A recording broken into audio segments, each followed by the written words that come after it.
ભરૂચ જિલ્લામાં ભારતીય જનતા પાર્ટી દ્વારા કેન્દ્રીય બજેટ 2026-27ના અનુસંધાનમાં યુવા સંવાદ કાર્યક્રમનું આયોજન કરવામાં આવ્યું હતું।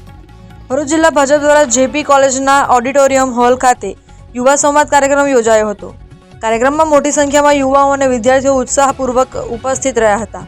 કાર્યક્રમ દરમિયાન પ્રદેશ પ્રવક્તા સીએ મહાવીર જૈને કેન્દ્રીય બજેટ 2026-27માં યુવાઓ અને વિદ્યાર્થીઓને ધ્યાનમાં રાખીને જાહેર કરવામાં આવેલી વિવિધ યોજનાઓ અને લાભોની વિસ્તૃત માહિતી આપી હતી। ખાસ કરીને શિક્ષણ, રોજગાર, સ્ટાર્ટઅપ અને કૌશલ્ય વિકાસ જેવા ક્ષેત્રોમાં આપવામાં આવેલ પ્રોત્સાહનો અંગે માર્ગદર્શન આપવામાં આવ્યું હતું।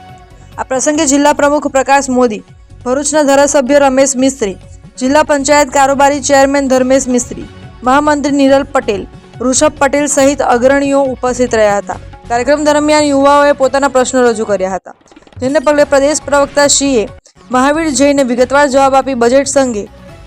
સ્પષ્ટતા કરી હતી। કાર્યક્રમમાં બજેટ મુદ્દે વિસ્તૃત ચર્ચા પણ કરવામાં આવી હતી।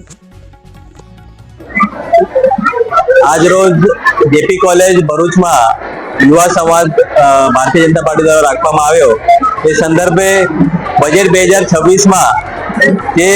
સરકારે યુવા માટેનું જે પ્રાવધાન કરવામાં આવ્યું છે 1.40 લાખ કરોડ એ યુવા સંગઠનને મજબૂત કરવા માટે, યુવા મોરચા માટે અને યુવા શક્તિને વધારવા માટે એ પ્રાવધાન સંદર્ભે એવિએશન, ડિજિટલ કન્ટેન્ટ ક્રિએટર અને જે હેલ્થ કેર છે, યુવાઓને આગળ નવા જે સેક્ટર છે એમાં આગળ વધવા માટેનું જે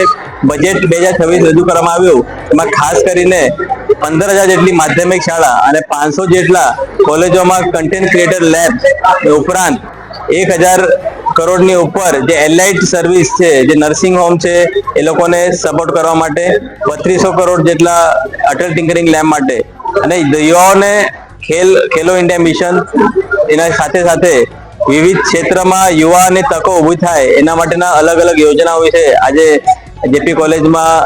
મોટી સંખ્યામાં જે વિદ્યાર્થીઓ રહ્યા એ લોકોને જાણકારી આપવામાં આવી અને ભારતીય જનતા પાર્ટી છેલ્લા જે 12 વર્ષમાં યુવાઓ જે દેશનું ભવિષ્ય હોય છે એનામાં કયા કયા કાર્યો કરે છે એનું વિસ્તૃત જાણકારી આપીને આજે દેશને વિકસિત ભારત તરફ આગળ વધવા માટે યુવાઓનું જે યોગદાન મહત્વનું છે એ સંદર્ભે જે માહિતી હતી આપવામાં આવી અને યુવા હજુ સંગઠિત થાય અને આગળ વધે એ માટેની જે સશક્ત